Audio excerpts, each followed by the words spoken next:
Assalamualaikum warahmatullahi wabarakatuh.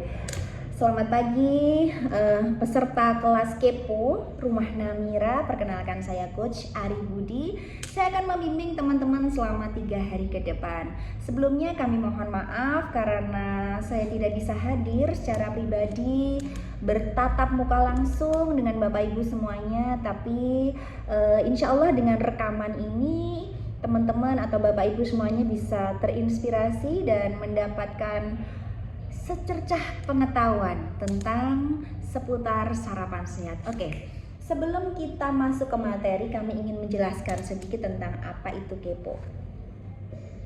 Ya, Kepo singkatan dari kelas pengenalan program ya Bapak Ibu ya. Disingkat Kepo ya. Ini adalah program trial atau percobaan di mana Bapak Ibu semua yang ada di sini nanti akan mengikuti kelas selama 3 hari dan mendapatkan sarapan nutrisi secara gratis tanpa biaya sama sekali. Nah, kelas akan dimulai hari ini dan berturut-turut selama 3 hari ke depan. Dan sesuai dengan persetujuan di awal bahwasanya apabila Bapak Ibu bolos 1 hari ya, bolos kelas 1 hari, maka Bapak Ibu akan didenda 50.000. Nah, kalau bolos 2 hari didenda 100.000. Tapi kalau masuk setiap hari justru gratis Bapak Ibu. Enak banget. Nah, oke, kita lanjut. Nah, diharapkan Bapak Ibu semua nanti bisa merasakan sendiri ya secara langsung manfaatnya apabila Bapak Ibu merubah sarapan paginya dengan nutrisi yang luar biasa ini selama 3 hari ke depan. Tidak ada kewajiban bagi Bapak Ibu untuk membeli produk apapun setelah mengikuti program ini. Karena ini murni gratis sebagai dukungan kami terhadap program pemerintah yakni GENTAS, yakni Gerakan Memberantas Obesitas dan GERMAS, Gerakan Masyarakat Sehat. Dan di akhir sesi nanti, di hari ketiga, Bapak Ibu cukup membayar dengan testimoni saja.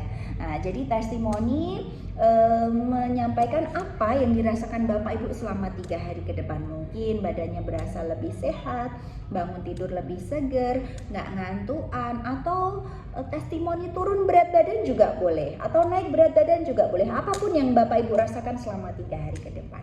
Oke. Nah, latar belakang kenapa kita mengadakan kelas Kepo ini adalah karena kebiasaan umum Bapak Ibu atau mungkin saya juga dulu ya di pagi hari, kebiasaan apa? Kebiasaan sarapan. Sarapannya biasanya syarat dengan karbohidrat yang tinggi, bisa jadi ditambah gorengan ya, atau mungkin kebiasaan tidak sarapan ya, justru sarapannya hanya dengan kopi atau susu dan roti. Nah, seperti itu teman-teman, contoh sarapan yang paling familiar ya, itu contohnya seperti nasi pecel, nasi uduk, mie goreng, atau nasi goreng, atau ya nasi sambal apa, tempe dan sebagainya. Atau biasanya kopi sama gorengan, roti tawar, roti bakar ya, kayak gitu ya. Selain itu gaya hidup yang tidak aktif ya. Karena apa? Karena sekarang itu banyak Bapak Ibu semuanya bisa dihandle dengan gadget ya, dengan gadget. Jadi pesan apa-apa, terus juga malas bergerak, malas berolahraga, kemana-mana naik sepeda motor, naik mobil ya, jarang ya. Nah, beda dengan mungkin kakung atau mbah-mbah kita yang di masa lalu. Oke, pertanyaan selanjutnya, apakah Bapak Ibu gemuk? Atau justru kurus? Atau nggak ada masalah dengan berat badan? Saya hanya punya masalah dengan kesehatan atau sangat-sangat sehat. Nah, ya, apakah Anda tahu berapa banyak lemak di dalam tubuh Bapak Ibu? Nah, di awal kemarin sudah ditimbang ya Bapak Ibu dengan Tanita. Nah, sudah dijelaskan ya tentang lemak. Nah, apakah Anda tahu jika Anda berisiko tinggi terkena penyakit akibat obesitas? Ya, ini kita ngomonginnya obesitas. Mungkin teman-teman nggak mau tahu. Kita tinggal menunggu bom waktu aja ya teman-teman. Nah, kenapa sih berat badan itu perlu dimonitor? Nah, supaya tahu rapot atau indikator kesehatan di tubuh kita, sehingga dapat mengambil tindakan yang tepat untuk memperbaiki tingkat kesehatan dan kebugaran Bapak Ibu. Nah, contohnya dengan memperbaiki pola makan dan olahraga, karena ternyata level lemak perut Bapak Ibu tinggi misal, dan terindikasi berisiko terhadap beberapa penyakit degeneratif, nah, seperti jantung, diabetes, stroke, darah tinggi, kolesterol, dan sebagainya. Nah, Bapak Ibu kemarin sudah dicek ya hasil survei analisa kebugaran Bapak Ibu ya. Berat badan idealnya berapa, berat badan sekarang berapa, idealnya berapa, itu nanti dibandingkan dengan tinggi badannya, nanti ketemu berat badan ideal. Terus di situ lemak tubuh Bapak Ibu berapa, itu dibandingkan dengan tabel indeks massa lemak tubuh ya, dilihat dari usianya idealnya berapa. Terus di sini lemak perut Bapak Ibu berapa, idealnya kan 1 sampai 5, kalau cowok bisa lah sampai 8 ya. Oke, lemak perutnya Bapak Ibu berapa? Biasanya kalau di atas 5 itu cenderung buncit ya. Untuk idealnya wanita itu maksimal 80 cm lingkar perutnya. Kalau pria maksimal 90 cm lingkar perutnya. Terus massa tulangnya berapa? BMR-nya apa? BMR itu adalah basal metabolic rate atau kebutuhan dasar kalori Bapak Ibu dalam satu hari. Terus usia metabolismenya berapa? Sel tubuh Bapak Ibu itu bekerja seperti orang berusia berapa tahun? Di sini juga massa ototnya berapa? Rating fisiknya berapa? Nah, rating fisik itu adalah perbandingan antara massa otot dengan lemak tubuh ya Bapak Ibu. Dan terakhir adalah berapa kadar air Bapak Ibu. Itu nanti sudah dijelaskan oleh coachnya ya, prosentase-prosentasenya. Nah, ini mari kita perjelas lagi ya Bapak Ibu ya. Mari kita perjelas. Ini Mbak Maya coba diambil gambar lemak ya. Gambar lemak yang ada lemak perut, terus ada perut yang dibelah itu. Nah, oke, kita perjelas ya Bapak Ibu ya. Oke. Jadi itu adalah gambar lemak tubuh. Di situ lemak dibedakan menjadi dua, yakni lemak subkutan atau lemak tubuh dan lemak perut atau visceral fat. Nah, lemak subkutan atau lemak tubuh itu adalah lemak yang bisa dicubit ya, mungkin ada di pipi, di lengan, di paha, di perut ya, banyak ya, apalagi wanita lemak tubuhnya menyebar. Kalau pria biasanya buncit di perut. Nah, lemak tubuh ini kalau terlalu tinggi konsentrasinya membuat pH tubuh Bapak Ibu itu cenderung asam. pH-nya cenderung asam sehingga mudah sakit, mudah capek dan sebagainya. Terus kalau lemak perut gimana coach? Lemak visceral fat. Kalau visceral fat itu adalah lemak yang membungkus organ di perut Bapak Ibu ya. Jadi situ ada organ hati, jantung ya, ginjal, usus. Nah, itu kalau Bapak Ibu biasa memotong ayam dibelah ya perutnya, terus di situ ususnya itu ada kuning-kuning lemaknya. Nah, seperti itu loh gambaran lemak perut yang ada di tubuh kita. Idealnya 1 sampai 5. Kalau lebih dari itu bisa jadi sudah mulai mengganggu organ-organ dalam Bapak Ibu.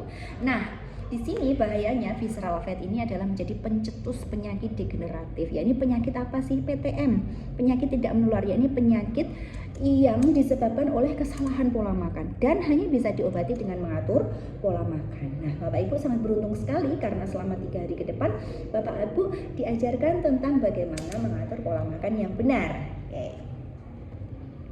Oke, aturlah sejak dini pola makan dan gaya hidup sehat sebelum hari-hari kita itu tidak jauh dari obat.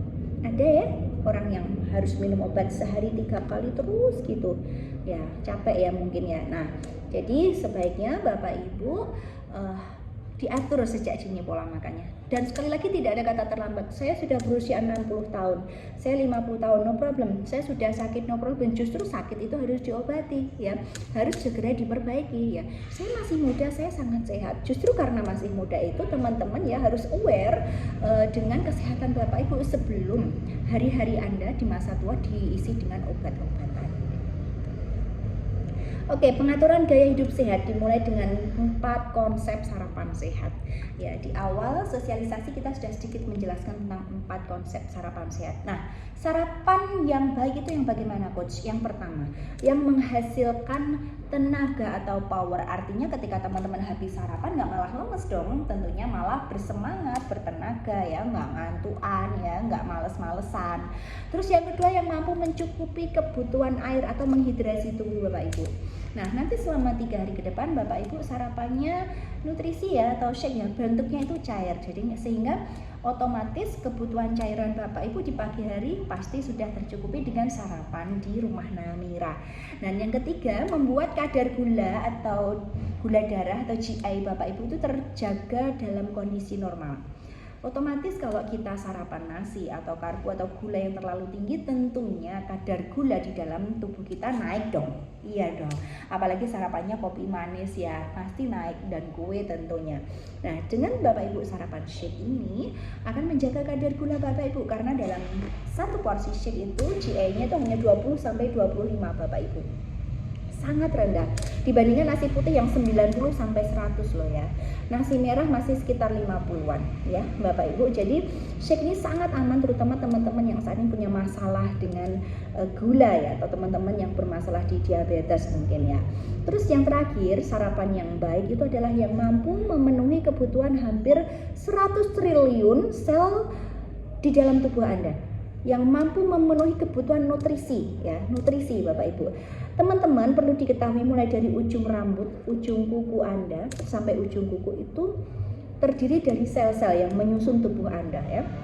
Sel yang menyusun kulit ya, menyusun tulang, organ dalam, hidung, gigi, dan semuanya ya teman-teman ya. Dan semuanya itu butuh nutrisi setiap harinya. Selama Anda hidup, Anda butuh yang namanya makanan untuk sel tubuh Anda. Tapi apa yang Anda berikan sehari-hari? Apakah sudah memenuhi atau mencukupi kebutuhan nutrisi harian Anda? Padahal Bapak Ibu sarapannya ya itu-itu aja, makan siangnya ya itu-itu aja ya, tidak ada keanekaragaman, tidak memuat 7 jenis sayur dan buah yang berwarna-warni setiap harinya ya. Terus proteinnya, lemak baiknya, apakah Bapak Ibu memperhitungkan selama ini makro dan mikronutrisinya? Nah, di dalam nutrisi atau shake yang Bapak Ibu akan konsumsi selama 3 hari ke depan ini, insya Allah untuk kebutuhan nutrisinya sudah terpenuhi ya, hampir 80%-nya. 4 kunci keberhasilan dalam program ini harus Bapak Ibu pahami ya. Bapak Ibu akan berhasil dalam program ini asal yang pertama, Anda perlu edukasi. Oleh sebab itu Bapak Ibu tolong disimak betul edukasi selama 3 hari ke depan yang akan saya sampaikan di depan Bapak Ibu. Karena apa? Karena edukasi itu akan masuk ke otak. Anda butuh yang namanya sekolah atau pengetahuan tentang sarapan sehat, tentang pola makan sehat. Terus yang kedua, Anda harus dibimbing ya, harus ada coach, harus ada pelatih yang akan membimbing Bapak Ibu selama program. Kebayang kalau Bapak Ibu ya diet-diet sendirilah, pelatihku siapa dari Google, berhasil nggak? Saya tidak tahu. Nah, tapi kalau Bapak Ibu ada pelatihnya yang jelas-jelas sudah terlatih ya kan, juga mungkin sudah berpengalaman ya, insya Allah nanti Bapak Ibu akan berhasil dalam programnya. Yang ketiga, Anda perlu nutrisi yang tepat, makanan yang tepat, baik jenisnya, jumlahnya, maupun waktu konsumsinya. Dan Bapak Ibu jangan khawatir, selama 3 hari ke depan sudah kami buatkan meal plan yang akan Bapak Ibu konsumsi selama 3 hari ke depan. Asal manut mesti awake tambah penak. Terus yang keempat, Anda harus mau membuka diri, menerima di follow up, di telepon atau ditanya-tanya. Bapak Ibu harus aktif ya, harus aktif di grup secara berkala, dan mungkin kami akan melakukan telepon, video call, atau datang ke rumah Bapak Ibu. Nah, untuk memastikan apa? Untuk memastikan semuanya itu berjalan dengan baik. Bapak Ibu pola makannya benar, olahraganya benar ya, beraktivitas secara benar. Nah, dan itu juga sebagai bentuk tanggung jawab kami selaku pelatih atau coach Anda untuk memastikan keberhasilan Bapak Ibu. Nah, tapi Bapak Ibu, hasil yang dicapai individu itu berbeda. Oleh sebab itu nanti kami mohon di hari pertama Bapak Ibu melakukan foto before ya. Terus nanti di hari ketiga nanti kami juga akan melakukan foto after, dan siapa tahu Bapak Ibu melanjutkan program sehingga nanti akan ada foto-foto berikutnya. Baik, untuk pelajaran hari pertama sudah selesai. Sampai ketemu besok Bapak Ibu, tetap semangat. Assalamualaikum warahmatullahi wabarakatuh.